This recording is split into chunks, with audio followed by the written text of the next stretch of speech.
بسم الله الرحمن الرحيم. ياسين والقرآن الحكيم إنك لمن المرسلين على صراط مستقيم تنزيل العزيز الرحيم لتنذر قوما ما أنذر آباؤهم فهم غافلون لقد حق القول على أكثرهم فهم لا يؤمنون إنا جعلنا في أعناقهم أغلالا فهي إلى الأذقان فهم مقمحون وجعلنا من بين أيديهم سدا ومن خلفهم سدا فأغشيناهم فهم لا يبصرون وسواء عليهم أأنذرتهم أم لم تنذرهم لا يؤمنون إنما تنذر من اتبع الذكر وخشي الرحمن بالغيب فبشره بمغفرة وأجر كريم إنا نحن نحيي الموتى ونكتب ما قدموا وآثارهم وكل شيء أحصيناه في إمام مبين واضرب لهم مثلا أصحاب القرية إذ جاءها المرسلون إذ أرسلنا إليهم اثنين فكذبوهما فعززنا بثالث فقالوا إنا إليكم مرسلون قالوا ما أنتم إلا بشر مثلنا وما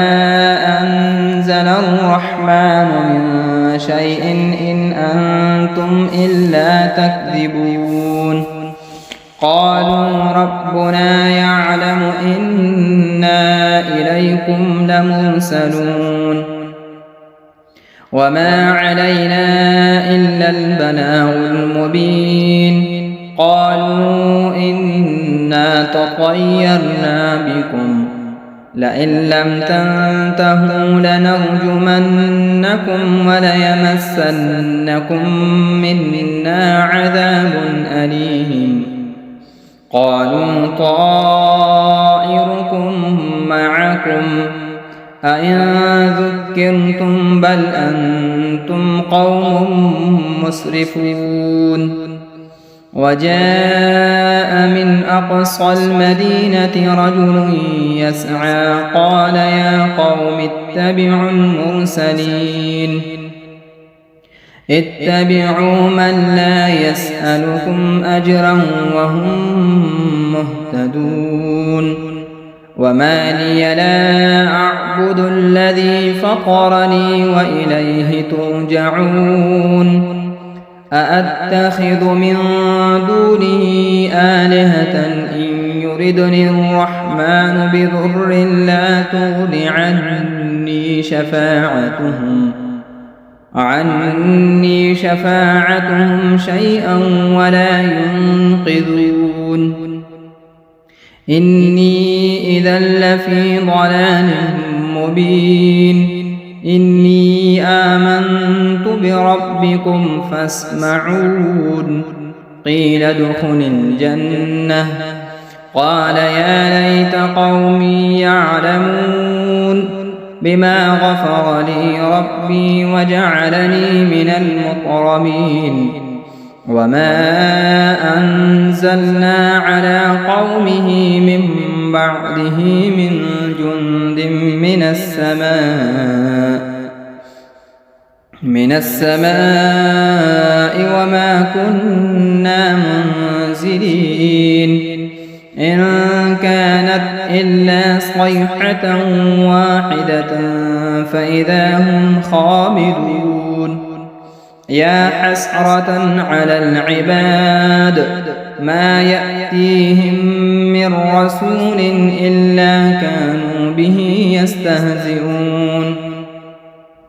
ألم يروا كم أهلكنا قبلهم من القرون أنهم إليهم لا يرجعون وإن كل لما جميع لدينا محضرون وآية لهم الأرض الميتة أحييناها وأخرجنا منها حبا فمنه يأكلون وجعلنا فيها جنات من نخيل وأعناب وفجرنا فيها من العيون ليأكلوا من ثمره وما عملته أيديهم أفلا يشكرون سبحان الذي خلق الأزواج كلها مما تنبت الأرض ومن أنفسهم ومما لا يعلمون وآية لهم الليل نسلخ منه النهار فإذا هم مظلمون والشمس تجري لمستقر لها ذلك تقدير العزيز العليم والقمر قدرناه منازل حتى عاد كالعرجون القديم لا الشمس ينبغي لها أن تدرك القمر ولا الليل سابق النهار وكل في فلك يسبحون وآية لهم أنا حملنا ذريتهم في الفلك المشحون وخلقنا لهم من مثله ما يركبون وإن نشأ نغرقهم فلا صريخ لهم ولا هم ينقذون إلا رحمة منا ومتاعا إلى حين وإذا قيل لهم اتقوا ما بين أيديكم وما خلفكم لعلكم ترحمون وما تأتيهم من آية من آيات ربهم إلا كانوا عنها معرضين وإذا قيل لهم أنفقوا مما رزقكم الله قال الذين كفروا للذين آمنوا أنطعم من لو يشاء الله أطعمه إن أنتم إلا في ضلال مبين ويقولون متى هذا الوعد إن كنتم صادقين ما ينظرون إلا صيحة واحدة تأخذهم وهم يخصمون فلا يستطيعون توصية ولا إلى أهلهم يرجعون ونفخ في الصور فإذا هم من الأجداث إلى ربهم ينسلون قالوا يا ويلنا من بعثنا من مرقدنا هذا ما وعد الرحمن وصدق المرسلون إن كانت إلا صيحة واحدة فإذا هم جميع لدينا محضرون فاليوم لا تظلم نفس شيئا ولا تجزون إلا ما كنتم تعملون إن أصحاب الجنة اليوم في شغل فاكهون هم وأزواجهم في ظلال على الأرائك متكئون لهم فيها فاكهة ولهم ما يدعون سلام قولا من رب رحيم وامتازوا اليوم أيها المجرمون ألم أعهد إليكم يا بني آدم ألا تعبدوا الشيطان إنه لكم عدو مبين وأن اعبدوني هذا صراط مستقيم ولقد أضل منكم جبلا كثيرا أفلم تكونوا تعقلون هذه جهنم التي كنتم توعدون اصلوها اليوم بما كنتم تكفرون اليوم نختم على أفواههم وتكلمنا أيديهم وتشهد أرجلهم بما كانوا يكسبون ولو نشاء لطمسنا على أعينهم فاستبقوا الصراط فأنى يبصرون ولو نشاء لمسخناهم على مكانتهم فما استطاعوا مضيا ولا يرجعون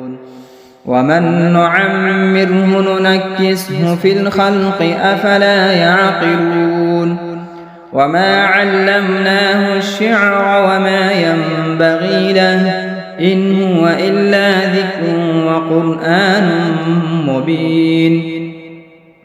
لينذر من كان حيا ويحق القول على الكافرين أولم يروا أنا خلقنا لهم مما عملت أيدينا أنعاما فهم لها مالكون وذللناها لهم فمنها ركوبهم ومنها يأكلون ولهم فيها منافع ومشارب أفلا يشكرون واتخذوا من دون الله آلهة لعلهم ينصرون لا يستطيعون نصرهم وهم لهم جند محضرون فلا يحزنك قولهم إنا نعلم ما يسرون وما يعلنون أولم يرى الإنسان أنا خلقناه من نطفة فإذا هو خصيم مبين وضرب لنا مثلا ونسي خلقه قال من يحيي العظام وهي رميم قل يحييها الذي أنشأها أول مرة وهو بكل خلق عليم الذي جعل لكم من الشجر الأخضر نارا فإذا أنتم منه توقدون أوليس الذي خلق السماوات والأرض بقادر على أن يخلق مثلهم بلى وهو الخلاق العليم إنما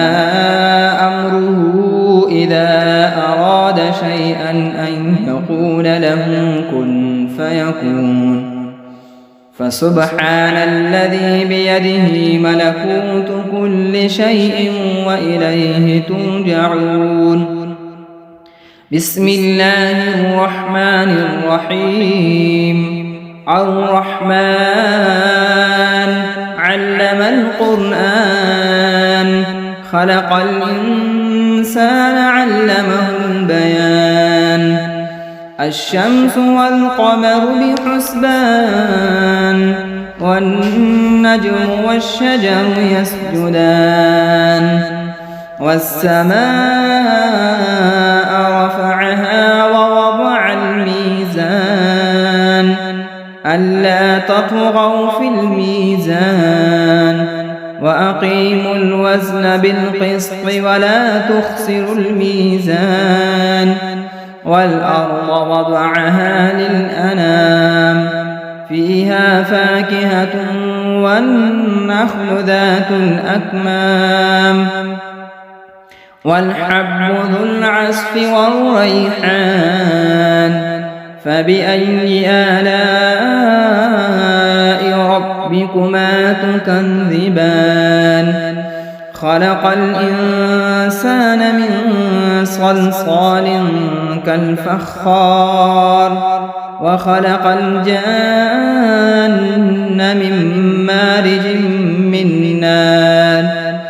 فبأي آلاء ربكما تكذبان رب المشرقين ورب المغربين فبأي آلاء ربكما تكذبان مرج البحرين يلتقيان بينهما برزخ لا يبغيان فبأي آلاء ربكما تكذبان يخرج منهما اللؤلؤ والمرجان فبأي آلاء ربكما تكذبان وله الجوار المنشآت في البحر كالأعلام فبأي آلاء ربكما تكذبان كل من عليها فان ويبقى وجه ربك ذو الجلال والإكرام فبأي آلاء ربكما تكذبان يسأله من في السماوات والأرض كل يوم هو في شأن فبأي آلاء ربكما تكذبان سنفرغ لكم أيها الثقلان فبأي آلاء ربكما تكذبان يا معشر الجن والإنس إن استطعتم أن تنفذوا من أقطار السماوات والأرض فانفذوا لا تنفذون إلا بسلطان فبأي آلاء ربكما تكذبان يرسل عليكما شؤاد من نار ونحاس فلا تنتصران فبأي آلاء ربكما تكذبان فإذا انشقت السماء فكانت وردة كالدهان فبأي آلاء ربكما تكذبان فيومئذ لا يسأل عن ذنبه إنس ولا جان فبأي آلاء ربكما تكذبان يعرف المجرمون بسيماهم فيؤخذ بالنواصي والأقدام فبأي آلاء ربكما تكذبان هذه جهنم التي يكذب بها المجرمون يطوفون بينها وبين حميم آن فبأي آلاء ربكما تكذبان ولمن خاف مقام ربه جنتان فبأي آلاء ربكما تكذبان ذواتا أفنان فبأي آلاء ربكما تكذبان فيهما عينان تجريان فبأي آلاء ربكما تكذبان فيهما من كل فاكهة زوجان فبأي آلاء ربكما تكذبان متكئين على فرش بطائنها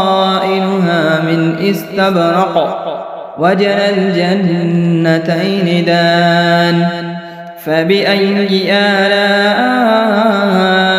ربكما تكذبان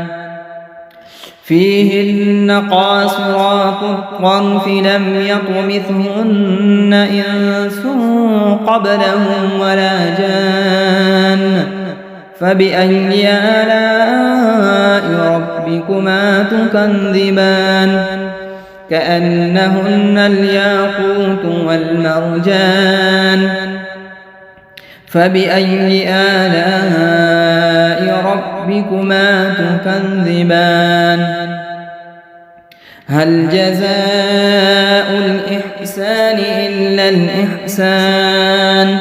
فبأي آلاء ربكما تكذبان ومن دونهما جنتان فبأي آلاء ربكما تكذبان مدهامتان فبأي آلاء ربكما تكذبان فيهما عينان نضاختان فبأي آلاء ربكما تكذبان فيهما فاكهة ونخل ورمان فبأي آلاء ربكما تكذبان فيهن خيرات حسان فبأي آلاء ربكما تكذبان حور مقصورات في الخيام فبأي آلاء ربكما تكذبان لم يطمثهن إنس قبلهم ولا جان فبأي آلاء ربكما تكذبان متكئين على رفرف خضر وعبقري حسان فبأي آلاء ربكما تكذبان تبارك اسم ربك ذي الجلال والإكرام بسم الله الرحمن الرحيم إذا وقعت الواقعة ليس لوقعتها كاذبة خافضة رافعة إذا رجت الأرض رجا وبست الجبال بسا فكانت هباء منبثا وكنتم أزواجا ثلاثا فأصحاب الميمنة ما أصحاب الميمنة وأصحاب المشأمة ما أصحاب المشأمة والسابقون السابقون أولئك المقربون في جنات النعيم ثلة من الأولين وقليل من الآخرين على سرر موضونة متكئين عليها متقابلين يطوف عليهم ولدان مخلدون بأكواب وأباريق وكأس من معين لا يصدعون عنها ولا ينزفون وفاكهة مما يتخيرون ولحم طير مما يشتهون وحور عين كأمثال اللؤلؤ المكنون جزاء بما كانوا يعملون لا يسمعون فيها لغوا ولا تأثيما إلا قيلا سلاما سلاما وأصحاب اليمين ما أصحاب اليمين في سدر مخضود وطلح منضود وظل ممدود وماء مسكوب وفاكهة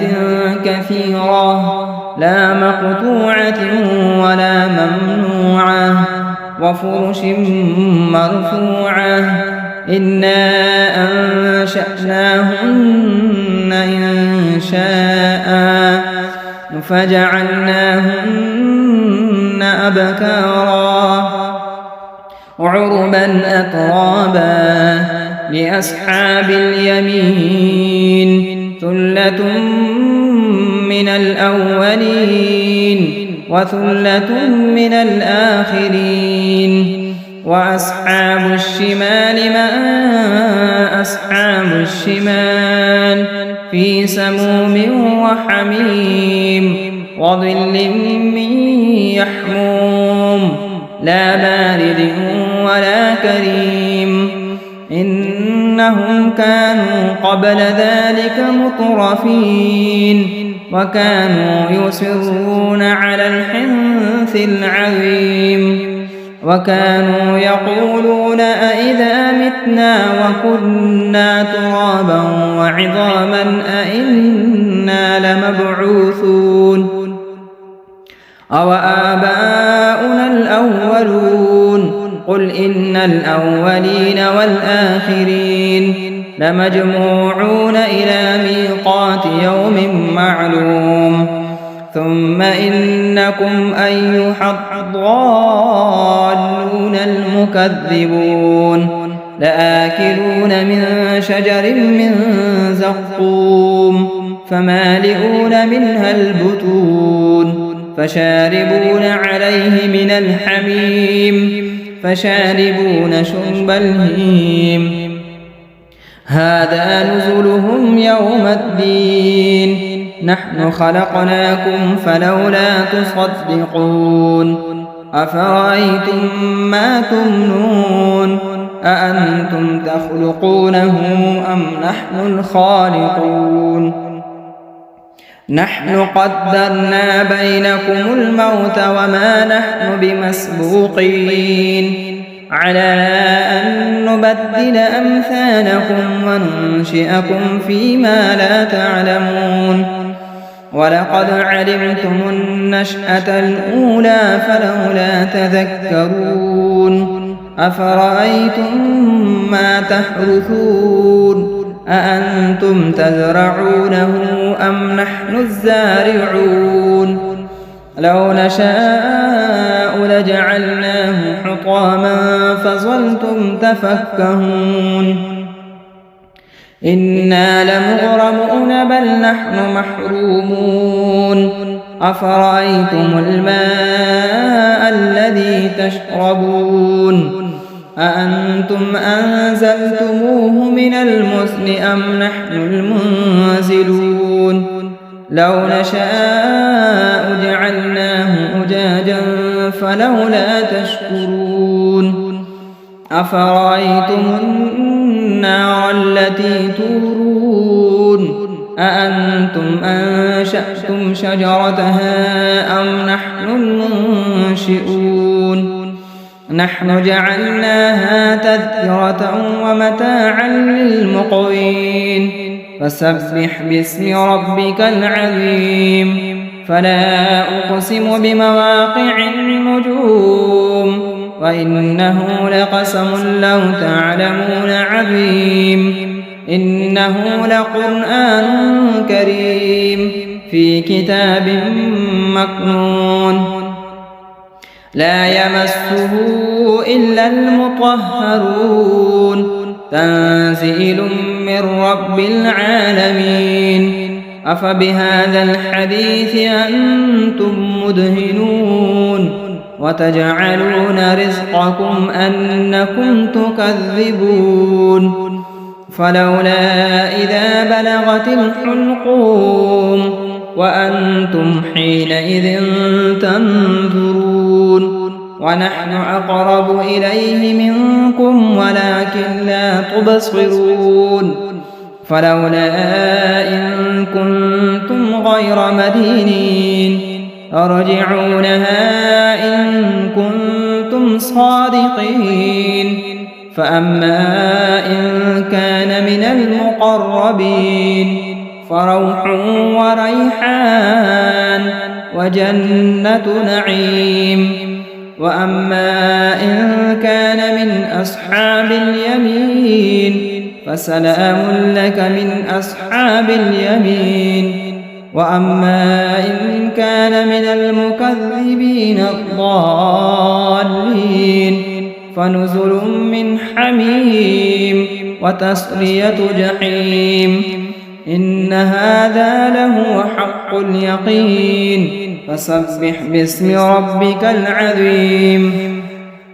بسم الله الرحمن الرحيم تبارك الذي بيده الملك وهو على كل شيء قدير الذي خلق الموت والحياة ليبلوكم أيكم أحسن عملا وهو العزيز الغفور الذي خلق 7 سماوات طباقا ما ترى في خلق الرحمن من تفاوت فارجع البصر هل ترى من فتور ثم ارجع البصر كرتين ينقلب إليك البصر خاسئا وهو حسير ولقد زينا السماء الدنيا بمصابيح وجعلناها رجوما للشياطين وأعتدنا لهم عذاب السعير وللذين كفروا بربهم عذاب جهنم وبئس المصير إذا ألقوا فيها سمعوا لها شهيقا وهي تفور تكاد تميز من الغيظ كلما ألقي فيها فوج سألهم خزنتها ألم يأتكم نذير قالوا بلى قد جاءنا نذير فكذبنا وقلنا ما نزل الله من شيء إن أنتم إلا في ضلال كبير وقالوا لو كنا نسمع أو نعقل ما كنا في أصحاب السعير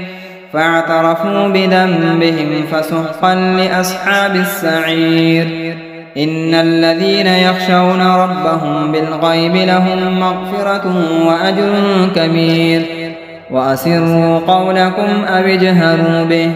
إنه عليم بذات الصدور ألا يعلم من خلق وهو اللطيف الخبير هو الذي جعل لكم الأرض ذلولا فامشوا في مناكبها وكلوا من رزقه وإليه النشور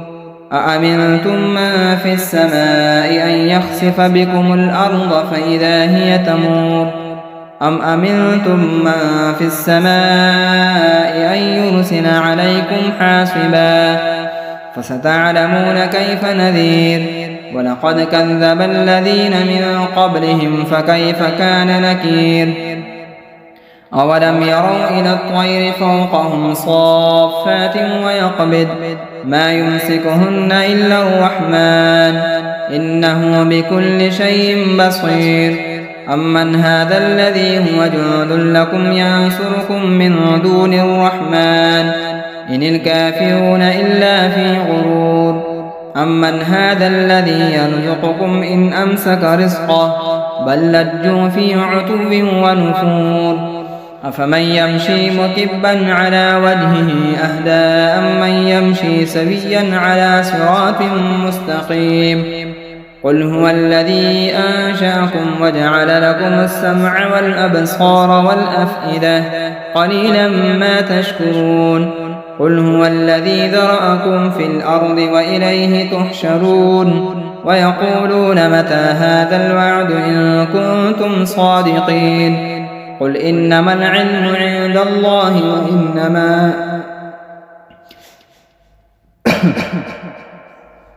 وإنما أنا نذير مبين فلما رأوه زلفة سيئت وجوه الذين كفروا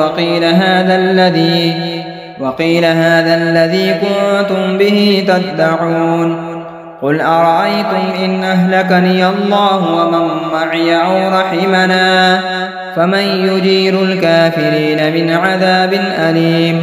قل هو الرحمن آمنا به وعليه توكلنا فستعلمون من هو في ضلال مبين قل أرأيتم إن أصبح ماؤكم غورا فمن يأتيكم بماء